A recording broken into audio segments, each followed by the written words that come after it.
Selamat sahabat saudara-saudara sekalian. Malam hari ini saya pikir adalah malam yang istimewa, bukan hanya buat saudara-saudara tetapi bagi saya. Kenapa? Karena ini adalah malam khusus berbicara, dan dalam hidup saya jujur saya harus mengatakan bahwa tidak sesering saya berbicara mengenai roh nubuat. Belajar, membaca, mendengar, tetapi mengkhotbahkannya saudara-saudara, saya pikir malam ini dan besok adalah waktu yang istimewa buat saya. Itulah sebabnya ketika Pak Robin meminta saya untuk menyampaikan pendalaman mengenai roh nubuat untuk 2 hari, biasanya saya selalu menjawab ya untuk sesuatu. Kalau berkaitan dengan perkara rohani, maka saya langsung menjawab ya. Nanti setelah ya itu, apa yang harus saya kerjakan penuh dengan perjuangan. Karena saya berbicara di hadapan saudara-saudara, kalau mau dikatakan untuk perguruan roh nubuat, maka Dieng ini berada pada posisi kelas 1. Dan saya pikir bahwa saudara-saudara sekalian telah banyak mendapatkan pelajaran-pelajaran yang berkaitan dengan tulisan-tulisan roh nubuat. Bahkan bahan-bahan yang pernah disampaikan oleh Pak Robin saya simpan baik-baik di rumah. Dan seringkali menjadi rujukan kalau ada orang yang meminta untuk menyampaikan pelajaran roh nubuat. Karena kadang-kadang waktu yang kita siapkan itu tidak banyak seperti biasanya. Tetapi saudara-saudara, pada malam ini saya rindu untuk kita kembali belajar bersama-sama. Ada satu teori bagaimana supaya kita bisa menguasai bidang ilmu adalah dengan cara mengulang-ulanginya. Bahkan Alkitab memerintahkan kepada kita, kepada orang tua, disuruh ajarkan.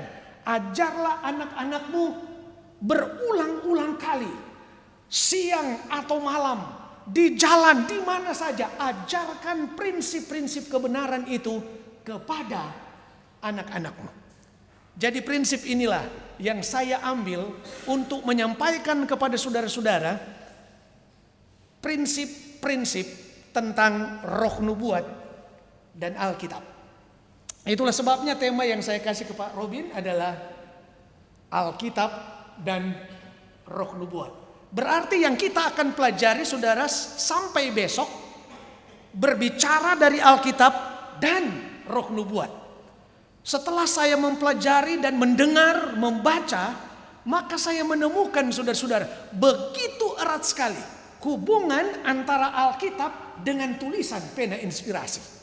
Semakin kita membaca tulisan-tulisan roh nubuat, maka semakin rindu kita belajar Alkitab. Semakin kita mendalami, baca tulisan-tulisan Nyonya White, maka makin kita menyenangi belajar Alkitab. Sehingga ada survei saudara yang pernah dibuat oleh gereja kita terhadap orang yang suka membaca Alkitab, maka didapati 82% dari mereka itu yang senang membaca Alkitab. Kalau dia membaca roh nubuat.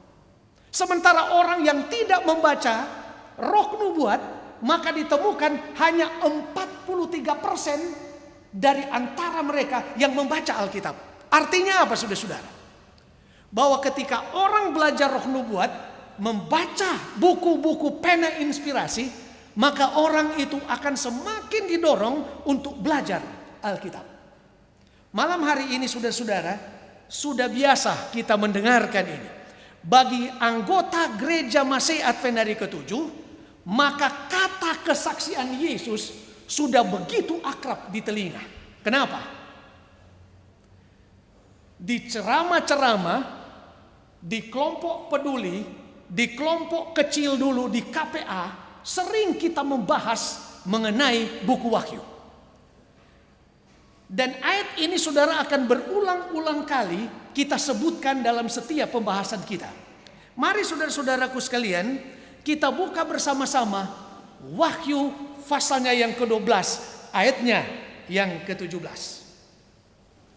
Wahyu pasalnya yang ke-12, ayatnya yang ke-17, yang berbunyi sebagai berikut. Kalau saudara mempunyai Alkitab, saudara bisa membacanya. Kalau saudara tidak sempat membaca, saudara boleh melihat di depan. Tadinya saya berpikir saya tidak usah tulis di depan, supaya kita semua membaca dari Alkitab kita.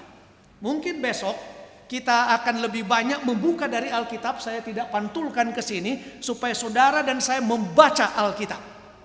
Baik saudara-saudara, Wahyu pasal 12 ayat 17 mengatakan, maka marahlah naga itu kepada perempuan itu, lalu pergi memerangi keturunannya yang lain, yang menuruti hukum Allah dan memiliki kesaksian Yesus. Selalu kita mendengarkan ini dikhotbahkan di KKR, bahwa ciri daripada gereja yang benar adalah ia mempercayai dan menuruti akan hukum Allah, lalu kemudian dia memiliki kesaksian Yesus. Pertanyaan kita pada malam ini, apa itu kesaksian Yesus? Karena banyak kali kita mendengarkan kata kesaksian Yesus. Apa itu kesaksian Yesus? Saudara, kita buka Wahyu pasalnya yang ke-19 ayatnya yang ke-10. Dalam Wahyu pasalnya yang ke-19 ayatnya yang ke-10 mengatakan sebagai berikut. Maka tersungkurlah aku di depan kakinya untuk menyembah dia. Tetapi ia berkata kepadaku, janganlah berbuat demikian. Aku adalah hamba sama dengan engkau dan saudara-saudaramu. Siapa yang bicara ini? Siapa yang berbicara ini? Jangan sembah aku karena aku sama dengan engkau, sama dengan saudara-saudaramu. Engkau memiliki kesaksian Yesus, saya juga memiliki kesaksian Yesus, dan saudara-saudara juga memiliki kesaksian Yesus. Jangan sembah aku. Sembahlah Allah, karena kesaksian Yesus adalah roh nubuat. Ini kan prinsip dasar dari gereja kita. Jadi apa itu kesaksian Yesus? Kesaksian Yesus itu adalah roh nubuat. Sekarang pertanyaan kita, roh nubuat ini berkaitan dengan apa sebenarnya? Mari kita lihat saudara-saudara Wahyu pasalnya yang ke-22. Wahyu pasal 22 ayatnya yang ke-9. Tetapi ia berkata kepadaku, jangan berbuat demikian. Aku adalah hamba sama seperti engkau dan saudara-saudaramu. Coba saudara perhatikan ayat yang sebelumnya. Dia katakan jangan berbuat demikian. Aku adalah hamba sama dengan engkau dan saudara-saudaramu. Itu frasenya sama, paralel. Tapi yang berbeda di situ adalah dalam Wahyu pasalnya yang ke-19 ayatnya yang ke-10 mengatakan siapa saudara-saudara itu ialah yang memiliki kesaksian Yesus. Tetapi di dalam ayatnya yang ke-9 dari Wahyu pasal 22, dia tidak menyebutkan seperti di dalam ayatnya yang ke-10 pasal 19 yang memiliki kesaksian Yesus. Frase itu paralel dengan siapa yang memiliki kesaksian Yesus. Yang memiliki kesaksian Yesus itu adalah para nabi. Dan semua yang mereka menuruti segala perkataan kitab ini, sembahlah Allah. Dengan kata lain saudara-saudara, dari ayat yang kita pelajari ini, maka kita temukan bahwa sebetulnya yang memiliki kesaksian Yesus itu erat kaitannya dengan pekerjaan seorang apa? Seorang nabi. Baik saudara-saudara, kita bisa katakan bahwa yang memiliki kesaksian Yesus itu sama dengan para nabi. Berarti saudara-saudara, kalau kita mempercayai bahwa Wahyu pasal 12 ayatnya yang ke-17 itu adalah ciri gereja yang benar, maka gereja yang benar dia menurut hukum Tuhan dan memiliki apa saudara? Memiliki seorang nabi. Kita boleh juga mengatakan begini. Jika ada gereja yang mengatakan bahwa dia adalah gereja yang benar, tetapi dia tidak memenuhi apa yang disebutkan dalam Wahyu pasal 12 ayatnya yang ke-17, maka kita meragukan keabsahan gereja itu. Kenapa? Karena gereja yang benar, ia menurut hukum Tuhan, lalu berkaitan dengan kesaksian Yesus yang diberikan kepada seorang nabi. Kalau begitu saudara-saudara, kenapa erat kaitannya dengan nabi? Kalau kita baca dalam Matius pasal 24, saudara, kalau lihat ini bukan 25, 24 ayatnya yang ke-24. Sebab Mesias palsu dan nabi-nabi palsu akan muncul. Apa artinya ini saudara-saudara? Jika Alkitab menyebutkan bahwa salah satu ciri zaman akhir akan muncul nabi-nabi palsu, maka dengan demikian dapat kita mengatakan jikalau ada nabi palsu, berarti ada nabi apa? Nabi benar. Dari mana kita tahu bahwa bahan ini palsu? Harus ada apanya? Ada aslinya. Kalau begitu saudara-saudara, kita mempercayai bahwa gereja yang benar pada zaman akhir menjelang kedatangan Kristus yang kedua kali, maka gereja itu akan ditandai dengan kesaksian Yesus, dengan adanya nabi yang Tuhan berbicara melalui dia untuk memberi kekuatan rohani kepada umat. Gereja digambarkan sebagai satu tubuh. Ada tangan, ada kaki, ada mata, ada kepala, ada mulut. Itulah gambaran gereja. Masing-masing organ tubuh ini mempunyai fungsi yang amat penting. Saudara bisa bayangkan dalam gereja itu kalau semua mata, apa yang terjadi? Gereja itu semua kaki. Tapi Tuhan menggambarkan bahwa gereja itu terdiri dari tubuh dengan berbagai fungsi yang berbeda-beda. Pertanyaan kita, kalau kita membaca dalam 1 Korintus pasalnya yang ke-12 ayat 14 dan 18, karena tubuh juga tidak terdiri dari satu anggota, tetapi atas banyak anggota, tetapi Allah telah memberikan anggota masing-masing secara khusus satu tempat pada tubuh seperti yang dikehendakinya. Maka kita mengatakan bahwa di dalam gereja itu setiap anggota jemaat dia mempunyai posisi yang khusus di dalam jemaat. Tidak ada satu anggota jemaat yang tidak penting. Semua penting. Karena Tuhan telah menempatkan dia dengan posisi khusus sesuai kehendak Tuhan. Maka kita pelajari bahwa setiap anggota gereja itu pada saat dia menerima Yesus sebagai juru selamat pribadi, maka kepadanya diberikan karunia rohani. Paling kurang satu karunia rohani. Ada yang 2 karunia rohani, ada yang 3 karunia rohani. Apa tujuan karunia rohani Tuhan berikan? Tujuannya adalah untuk membangun jemaat. Supaya jemaat itu menjadi baik. Supaya jemaat itu menjadi rohani. Supaya jemaat itu menjadi satu. Supaya jemaat itu mau menginjil bersama-sama. Itu tujuan kenapa Tuhan menganugerahkan kepada kita karunia rohani yang berbeda-beda. Nah, kalau Tuhan menggambarkan bahwa jemaat itu seperti tubuh, pertanyaan, roh nubuat itu adalah bagian mana dari tubuh di dalam jemaat? Apakah tangan? Apakah roh nubuat itu bagian kaki? Ataukah itu bagian mulut? Bagian mana saudara-saudara? Mari saudara kita buka 1 Samuel 9 ayatnya yang ke-9. Saudara punya Alkitab? kita buka 1 Samuel 9 ayatnya yang ke-9. Yang berbunyi sebagai berikut. Dahulu di antara orang Israel, apabila seseorang pergi menanyakan petunjuk Allah, ia berkata begini, mari kita pergi kepada pelihat. Sebab nabi yang sekarang ini disebutkan dahulu pelihat. Berarti nabi dulu adalah pelihat.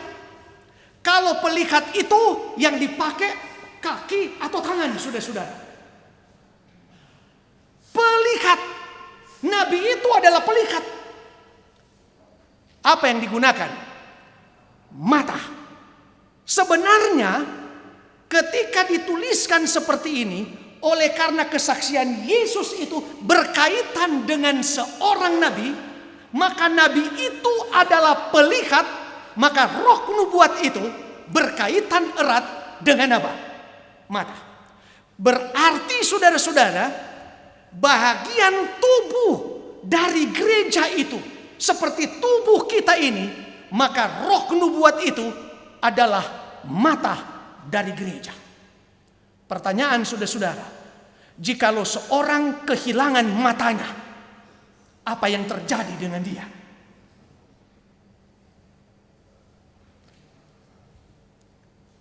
Kalau kita membaca saudara-saudara di dalam Amsal 29 ayat 18. Kalau dalam bahasa Indonesia di mana tidak ada wahyu, maka umat apa kan ada? Binasa.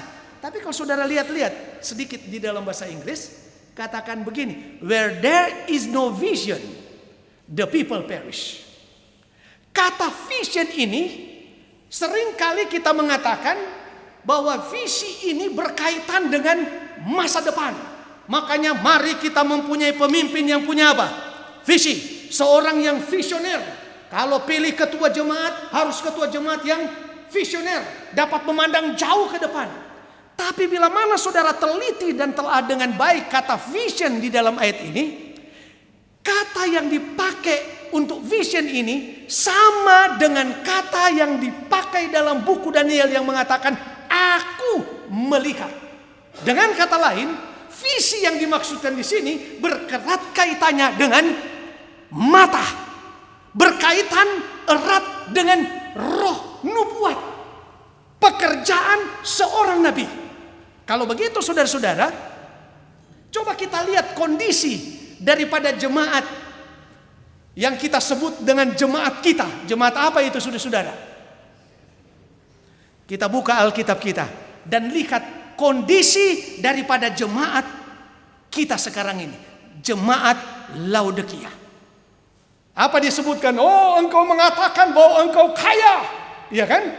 Tapi di dalam ayatnya yang ke-17 dari pasal yang ketiga disebutkan begini, dan karena engkau tidak tahu bahwa engkau melarat dan malang, miskin, apalagi saudara, buta dan telanjang. Buta ini berkaitan dengan apa itu? Mata. Dengan demikian, kenapa jemaat itu tidak menyadari akan kondisi rohaninya? Kenapa saudara-saudara? Karena jemaat itu tidak menghargai tulisan roh nubuat. Jemaat tidak menghargai tulisan yang Tuhan berikan melalui nabinya. Oleh karena itu, jemaat yang disebut adalah jemaat yang kaya, tidak berkekurangan apa-apa. Tetapi sebenarnya kenapa jemaat itu tidak menyadari kondisinya? Oleh karena mereka tidak menghargai tulisan-tulisan kesaksian roh nubuat itu. Coba saudara lihat jemaat saudara yang senang dengan roh nubuat, seperti saya sebutkan tadi, adalah jemaat yang mencintai Alkitab. Semakin dia belajar tulisan roh nubuat, semakin sayang dia dengan Alkitab. Jemaat Laodikia, kenapa digambarkan mereka buta? Oleh karena jemaat itu tidak menghargai tulisan roh nubuat. Kenapa buta? Karena tidak memberi perhatian kepada roh nubuat. Saudara bisa gambarkan kalau jemaat dia buta, saudara. Kemana dia akan pergi? Kenapa roh nubuat itu disebut kesaksian Yesus? Yohanes pasalnya yang kelima ayat 39. Kamu menyelidiki kitab-kitab suci sebab kamu menyangka bahwa olehnya kamu mempunyai hidup yang kekal.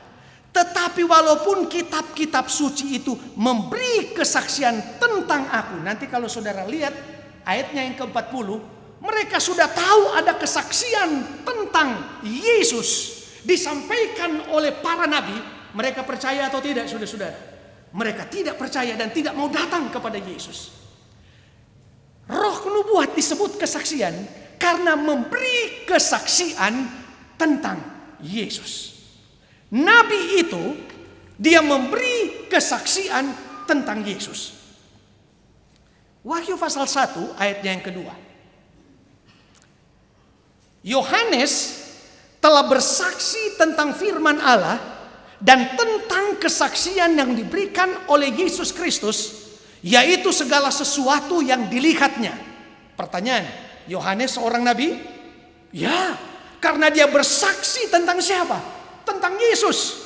Apa yang dia lihat, apa yang dilakukan oleh Yesus, tindakan Yesus, dia bersaksi tentang semua yang dilakukan oleh Yesus Kristus. Tapi ada yang menarik, saudara-saudara. Dalam Yohanes pasalnya yang pertama, ayatnya yang ke-6 sampai 8 kalau kita baca. Datanglah seorang yang diutus Allah, namanya Yohanes. Ia datang sebagai saksi untuk memberikan kesaksian tentang terang itu. Jadi Yohanes dia datang untuk memberi kesaksian tentang terang. Supaya oleh dia semua orang menjadi percaya. Dia sampaikan tentang Yesus Kristus kepada semua orang supaya kerinduannya orang-orang itu akan percaya. Tapi coba lihat. Ia bukan terang itu. Tetapi ia memberi kesaksian tentang terang itu. Jadi pertanyaan kita di sini, Yohanes terang itu? Bukan. Dia hanya memberi kesaksian tentang terang itu. Terang itu siapa, saudara-saudara? Yesus Kristus. Tapi mari kita lihat, saudara-saudara.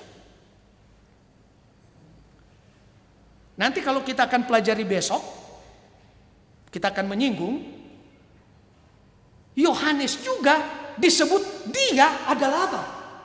Terang. Di mana yang benar, saudara? Dia bukan terang dalam ayat ini.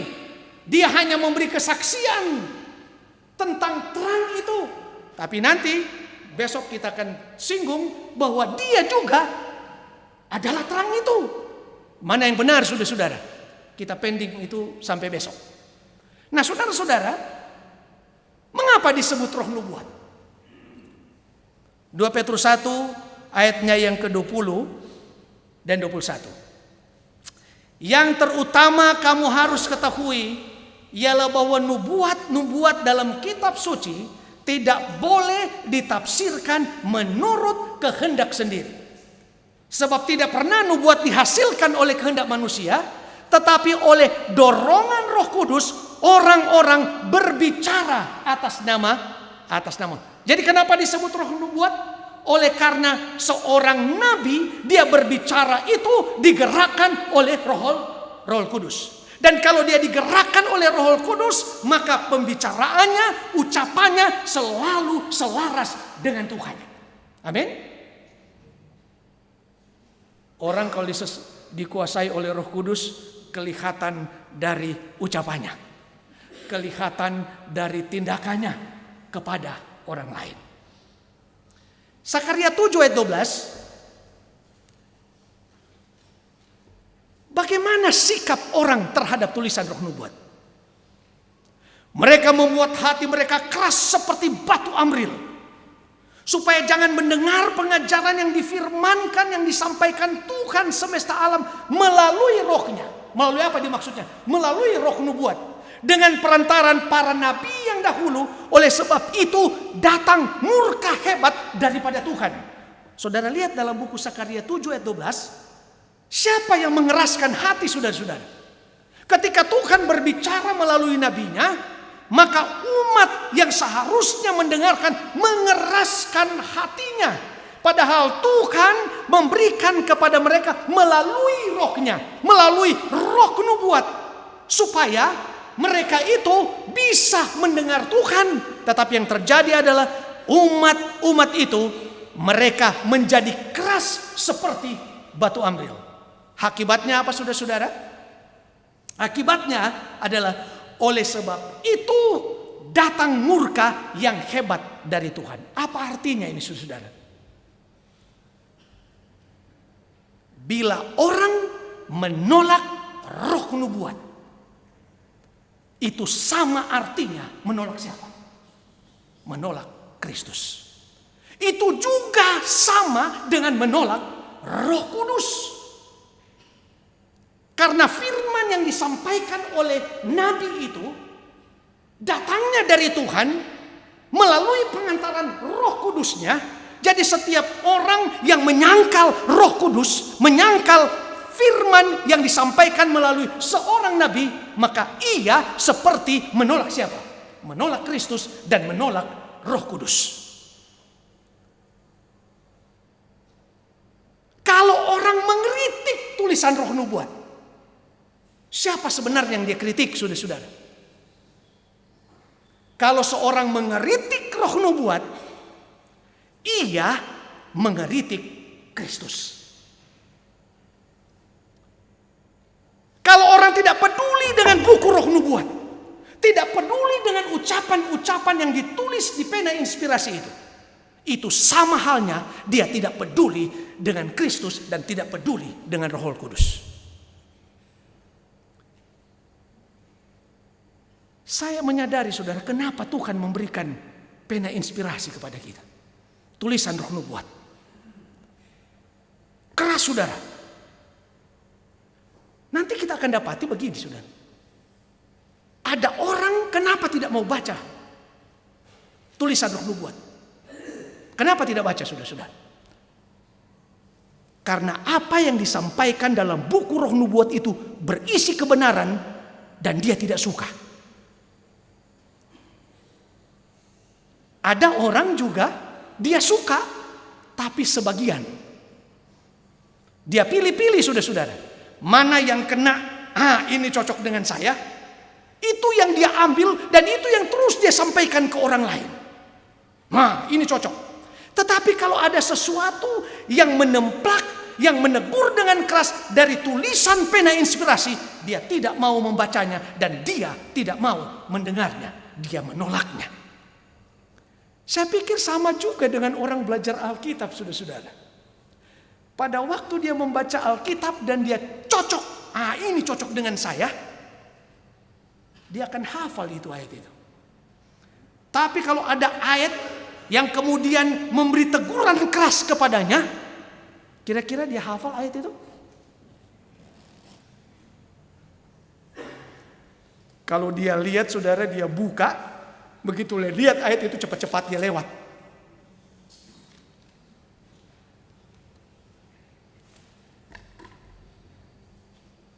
Di gereja kita saudara-saudara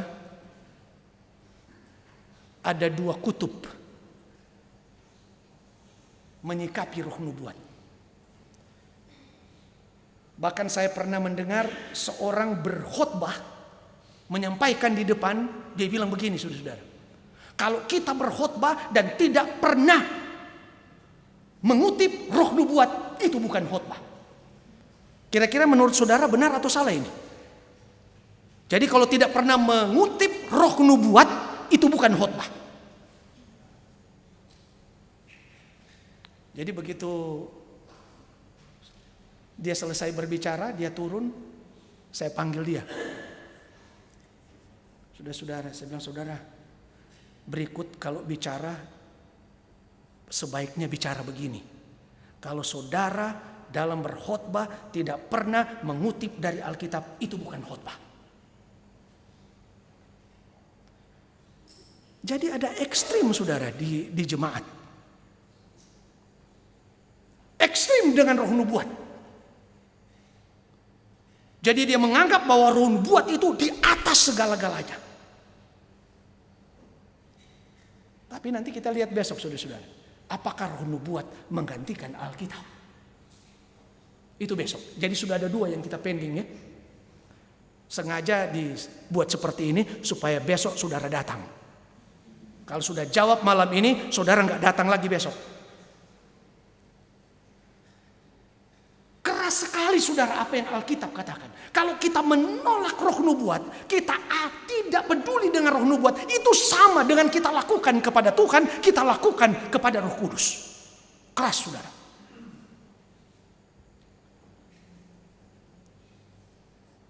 Ada anggota jemaat saudara-saudara, dia datang sering bertanya kepada saya, "Pendeta, boleh tunjukkan kepada saya ayat yang berbunyi begini? Atau apakah ada tulisan roh nubuat yang berbicara ada kata-kata begini?" Saya tanya, "Buat apa itu?" "Soalnya saya mau sampaikan kepada orang lain." Dia mau sampai, jadi dia cari tahu sesuatu dari tulisan roh nubuat, dari Alkitab untuk dia sampaikan kepada orang lain. Tetapi maksud sampaikan ini untuk menegur orang lain. Jadi pada waktu saya tunjukkan, dia bilang begini, Pak Robin. Pak Pendeta, pas sekali ini untuk mereka ini. Cocok sekali. Jadi dia cari kutipan-kutipan Nyonya White, kutipan dari Alkitab, ayat Alkitab, untuk sampaikan kepada orang lain. Dan dia merasa bahwa itu cocok untuk mereka dan tidak cocok buat dia. Lalu pertanyaan kita, Tuhan memberikan roh nubuat untuk siapa? Pertanyaan kita, untuk siapa diberikan roh nubuat? Apa untuk orang lain? Apakah untuk anggota gereja Pantekosta? Apakah untuk anggota gereja Katolik? Gereja Protestan? Untuk siapa saudara sebenarnya ini roh nubuat ini diberikan? Coba saudara kita lihat 1 Korintus 14 ayat 22. Karena itu karunia bahasa roh adalah tanda bukan untuk orang beriman. Jadi kalau ada orang berbahasa itu adalah tanda untuk orang tidak beriman. Kenapa? Karena Tuhan katakan jikalau engkau berkata seperti itu orang lain tidak mengerti. Ingat, karunia rohani itu diberikan untuk membangun jemaat. Kalau orang berbicara dan orang lain tidak mengerti, itu tidak ada guna untuk jemaat.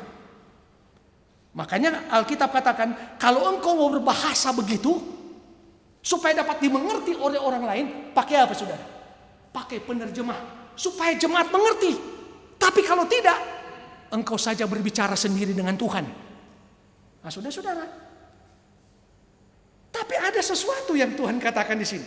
Tetapi sedangkan karunia untuk bernubuat adalah tanda. Tanda buat siapa saudara-saudara? Bukan untuk orang yang tidak beriman. Tetapi untuk siapa saudara? Untuk orang beriman. Pertanyaan, saudara, kita ini orang beriman atau orang yang kurang iman?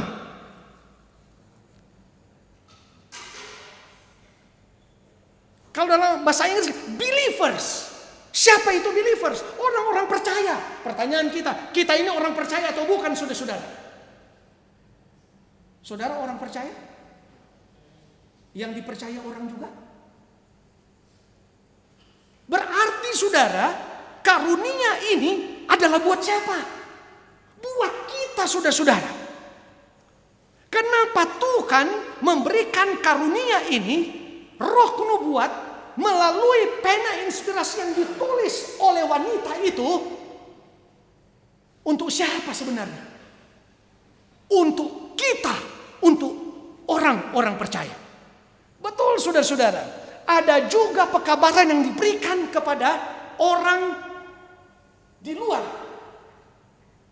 Tetapi jangan lupa, pekabaran amaran itu ditujukan kepada bangsa lain, tetapi juga kepada siapa? Kepada kita. Selalu kepada kita Tuhan memberikan amaran. Kenapa? Karena Dia mengasihi umatnya.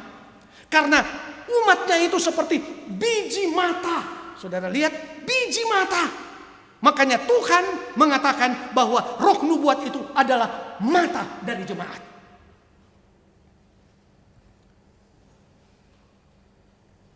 Bagaimana sikap orang terhadap nabi atau roh nubuat? Kalau ada seorang nabi yang datang, saudara, menyampaikan pekabaran, bagaimana sikap orang pada waktu melihat nabi itu? Apakah mereka menari menyambut nabi itu, saudara-saudara? Oh, ini nabi, mari kita sambut dia, mari kita buat potluck buat nabi ini. Apa begitu sikap orang dengan seorang nabi? 2 Tawarik 36 ayat 15 dan 16. Namun Tuhan Allah nenek moyang mereka berulang-ulang mengirim pesan melalui utusan-utusannya. Karena Ia sayang kepada umatnya dan tempat kediamannya. Coba saudara perhatikan ini. Kenapa Tuhan berulang-ulang kali mengirimkan nabi-nabinya, utusan-utusannya? Kenapa? Karena Dia sayang kepada kita. Tetapi saudara-saudara yang luar biasa, Tuhan menunjukkan sayangnya kepada umatnya dengan mengutus utusannya berulang-ulang.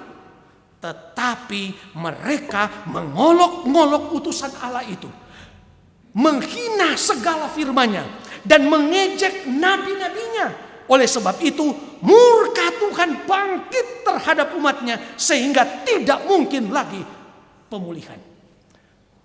Coba saudara perhatikan, apa juga sikap yang sama ini ditujukan kepada roh nubuat sekarang ini? Ada 3 saudara disebutkan di sini. Mereka mengolok-ngolok. Ada anggota jemaat saudara mengolok-ngolok tulisan roh nubuat. Bahkan dia olok, bagaimana itu adalah firman Allah, sementara yang menulisnya orang nggak sekolah, matanya juga apa? Terganggu. Bagaimana mungkin dia bisa menulis? Mengolok-ngolok tulisan roh nubuat. Yang kedua, menghina saudara-saudara. Kalau baca di internet, saudara, jadi hati-hati juga. Kadang tulis Seventh Day Adventist, tetapi bukan gereja Masih Advent hari ke-7 yang gereja kita, tetapi dari aliran yang lain. Tapi masih mengaku Seventh Day Adventist. Menghina tulisan roh nubuat. Menghina Nyonya White, tulisan-tulisannya, pembicaraannya. Saya dengar itu sakit hati saudara juga. Kalau saudara dengar kalau dengar orang bicara soal nubuat lalu kemudian menghina, bahkan dia bilang kedok Nyonya White dibukakan, kedok. Jadi dengar itu saudara sakit hati juga ini. Mereka menghina dan mengejek juga saudara-saudara. Seringkali kita di kalangan, ya mungkin di kalangan pengerja juga, di kalangan anggota jemaat, sering menggunakan tulisan roh nubuat itu sebagai sesuatu yang berseloroh. Ya, ada yang ditanya, kamu sudah vegetarian? Belum, masih tulang. Menghina saudara itu. Jadi ada seorang yang pengerja, waktu itu, bagaimana kamu sudah reformasi kesehatan? Sudah reformasi tulang saya. Menghina saudara. Dan sikap itu bukan hanya ditujukan orang dulu, sekarang ini juga kita sudah mulai lihat bahwa orang mengolok-olok, menghina, mengejek nabi-nabi dan tulisan-tulisannya. Bagaimana kalau orang bersikap begitu? Yesaya 30 ayat 9-10. Sebab mereka itu satu bangsa pemberontak, anak-anak yang suka bohong, anak-anak yang enggan mendengar pengajaran Tuhan, yang mengatakan kepada para tukang tilik jangan menilik, dan kepada para pelihat jangan lagi bagi kami hal-hal yang benar, jangan lagi lihat hal-hal yang benar. Artinya mereka katakan, kamu mau bilang apapun kami tidak akan mendengar. Kami mau sesuatu yang baik terjadi kepada kami, tetapi kalau kamu bicara kepada kami tidak mau dengar. Kira-kira umat yang macam apa ini saudara-saudara? Keras kepala, keras tengkuk, tidak mau lagi mendengar. Dan kadang sikap seperti ini juga ditujukan oleh gereja yang mengaku adalah gereja yang benar. Tidak mau mendengar, tetapi memberontak terhadap firman Allah. Tidak mau mendengar suara Tuhan, tetapi rindu selamat, tetapi mau juga melawan Tuhan. Luar biasa saudara-saudara. Kalau ada nabi yang dieluk-elukan dan dipuji-puji, itu pasti nabi apa saudara? Nabi palsu. Saya dengan istri saya, kita nonton siapa itu pengkhotbah yang hebat tapi mabuk. Jadi dia pengkhotbah hebat.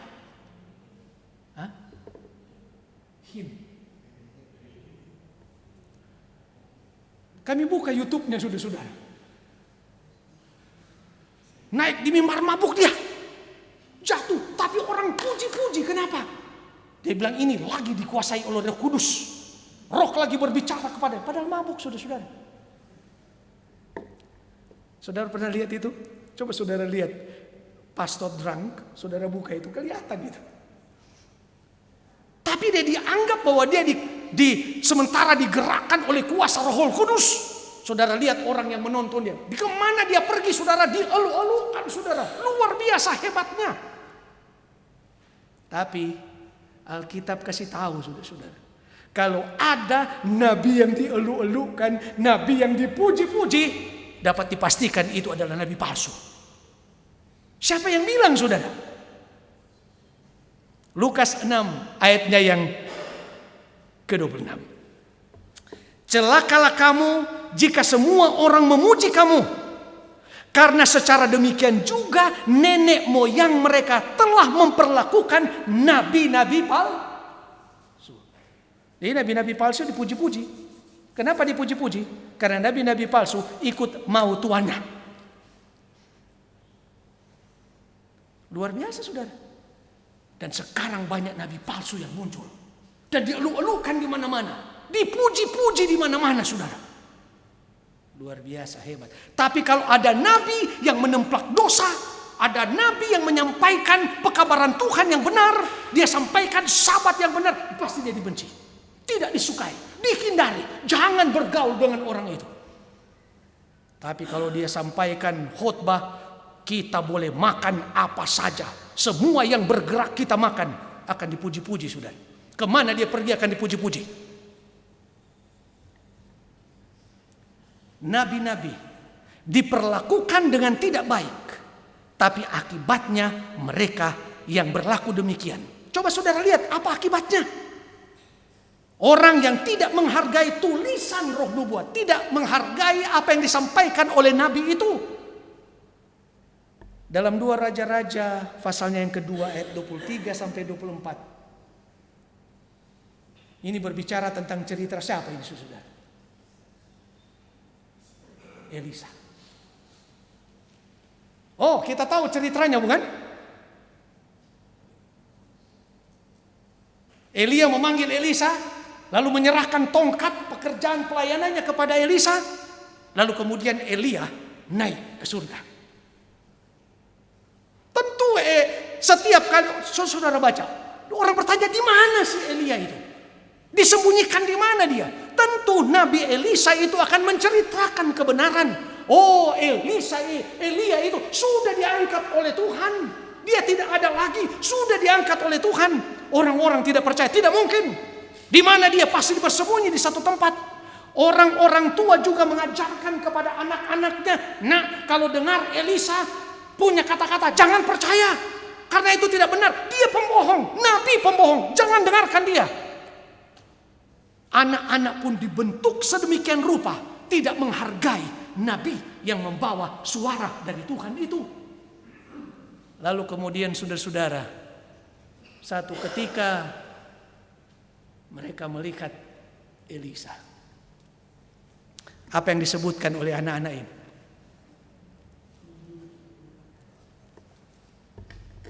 Apa yang disebutkan? Begitu melihat Elisa, mereka bilang, "Hei, apa itu?"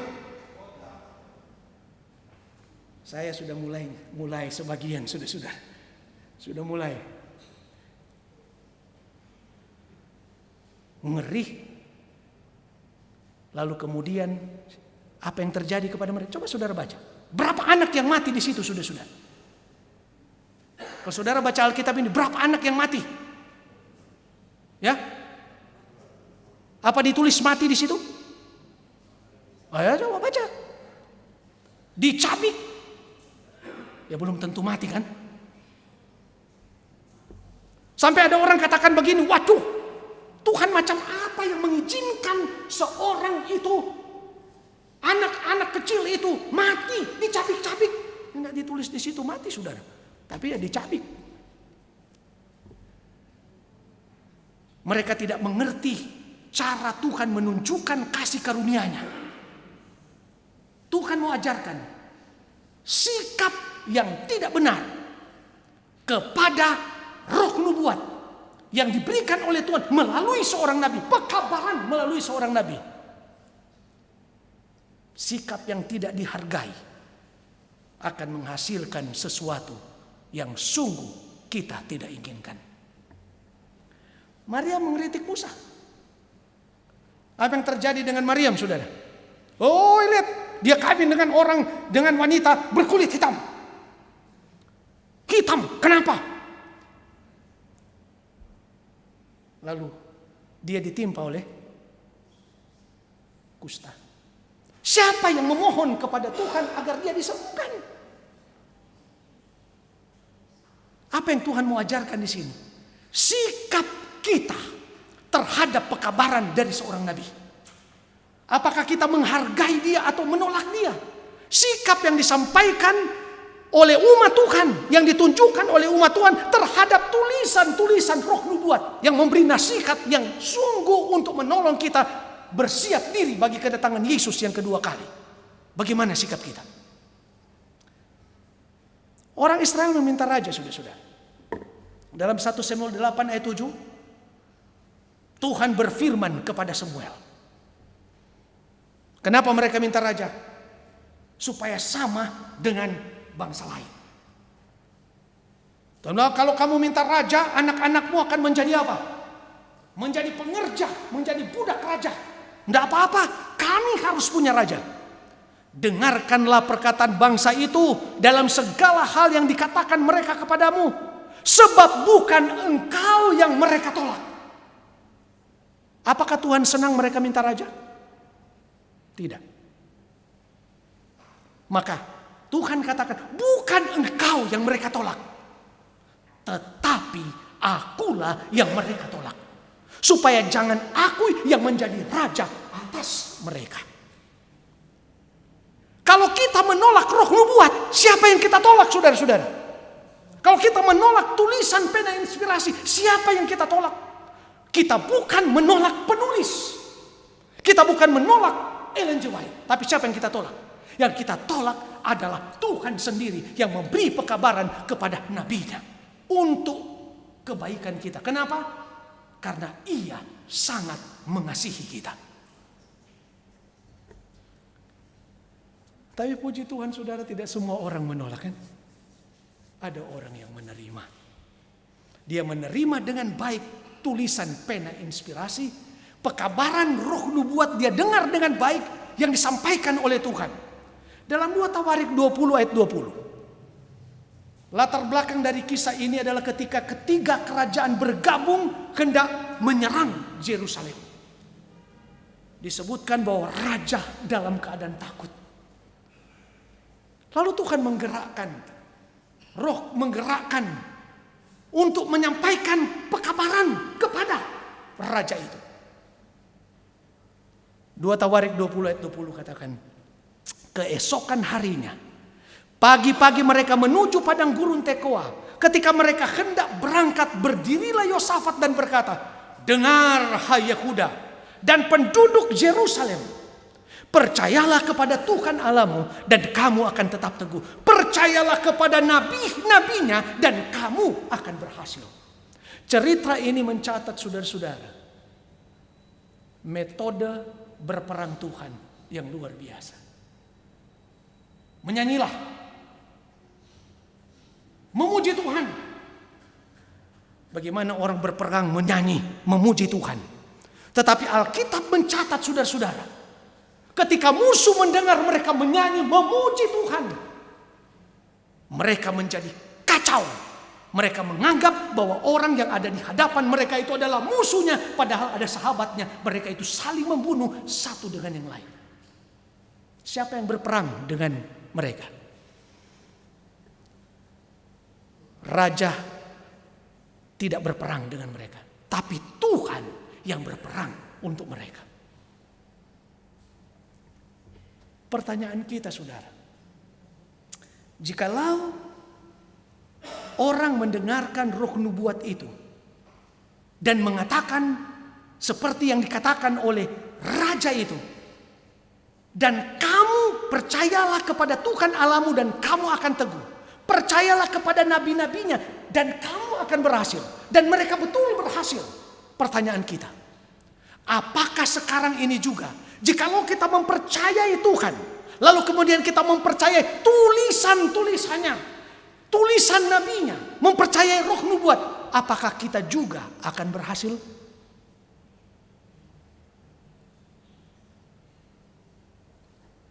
Kalau Raja Yosafat berseru dan berhasil, pertanyaan kita sekarang, apakah jikalau kita memperhatikan tulisan-tulisan roh nubuat ini? Ingat, saudara, kita menghadapi kesulitan besar. Kita menghadapi banyak sekali problema sekarang ini. Banyak tantangan di hadapan kita, di keluarga kita, di pekerjaan kita, di masyarakat, di mana saja kita akan menemukan pertentangan yang luar biasa. Organisasi kita juga banyak sekali tantangan. Pertanyaan, apakah jikalau kita mendengarkan suara Tuhan melalui tulisan-tulisan roh nubuat ini, apakah kita juga akan berhasil?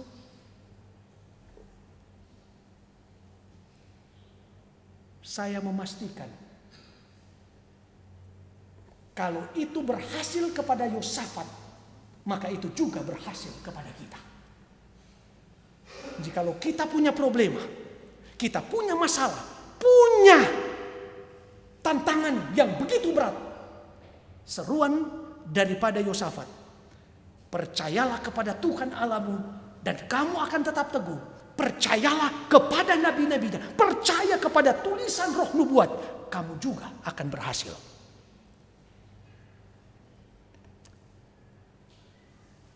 Gereja menghadapi tantangan besar. Apakah masih percaya? Kalau percaya kepada nabinya atau roh nubuat, gereja akan berhasil. Kita renungkan sama-sama ini, saudara. Walaupun ada banyak orang yang tidak percaya kepada tulisan roh nubuat, menghina, mengejek tulisan-tulisan. Tapi coba kita lihat, siapakah yang ada di balik kebencian terhadap tulisan roh nubuat? Selected Messages jilid 1 halaman 48. Akan ada kebencian yang bernyala-nyala terhadap kesaksian-kesaksian itu yang adalah sifat siapa? Sifat setan. Kesaksian-kesaksian ini yang dimaksud adalah roh nubuat. Pekerjaan setan adalah mengganggu ketenangan iman gereja terhadap kesaksian-kesaksian itu. Karena alasan ini, setan tidak dapat memiliki jalan yang mudah untuk membawa penipuannya dan mengikat jiwa dalam angan-angannya jika amaran-amaran dan nasihat-nasihat dari roh Allah diperhatikan. Saudara, kenapa setan berusaha supaya kita tidak membaca tulisan roh nubuat? Kenapa? Alasannya ini. Kalau kita membaca tulisan-tulisannya, maka setan tidak mudah untuk mengalahkan kita. Dia tidak mudah membawa kita seperti angan-angan yang dia rindukan.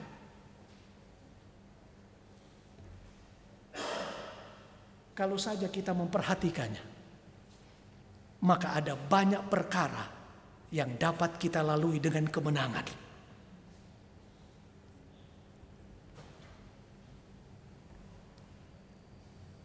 Ini ada satu pernyataan yang disampaikan tentang orang-orang yang menghadapi kesusahan. Lalu dituliskan sebagai berikut. Dalam Selected Messages jilid 1 halaman 40. Pada waktu masa kesukaran, saya mendengar mereka berseru kepada Tuhan dalam penderitaan mendalam. Mengapa engkau tidak menunjukkan kepada kami kesalahan kami sehingga kami bisa menjadi benar dan bersedia untuk masa kesukaran ini? Siapa yang berbicara ini? Orang-orang yang menghadapi kesusahan tetapi sudah apa? Terlambat, saudara. Menghadapi kesulitan yang besar. Kemudian malaikat menunjukkan kepada mereka dan berkata, Bapakku mengajarkan, tetapi kamu tidak mau diajar. Ia berbicara melalui penglihatan, tetapi kamu tidak memperdulikan suaranya. Dan dia membiarkan kamu dengan jalanmu sendiri dipenuhi oleh kehendakmu sendiri. Kenapa mereka mengalami ini, saudara? Karena mereka tidak mau diajar oleh Tuhan. Tidak mau mendengar apa yang disampaikan melalui penglihatan, melalui seorang nabi. Roh nubuat disampaikan kepada mereka. Tetapi mereka tidak peduli. Mereka tidak mau mendengar. Dan Tuhan membiarkan mereka dipenuhi oleh kehendaknya sendiri. Saudara, kita tidak mau mengalami seperti yang dialami oleh orang-orang ini. Itulah sebabnya Tuhan memberi kepada kita kesempatan sekarang ini, saudara-saudara. Gereja yang benar.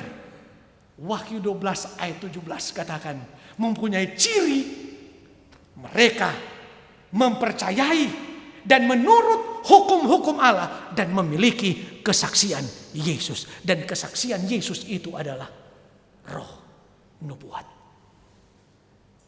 Tuhan kiranya memberkati kita pada malam hari ini. Menjadi perenungan buat kita. Supaya kita lebih memperhatikan tulisan pena inspirasi yang datang dari Tuhan untuk menolong kita.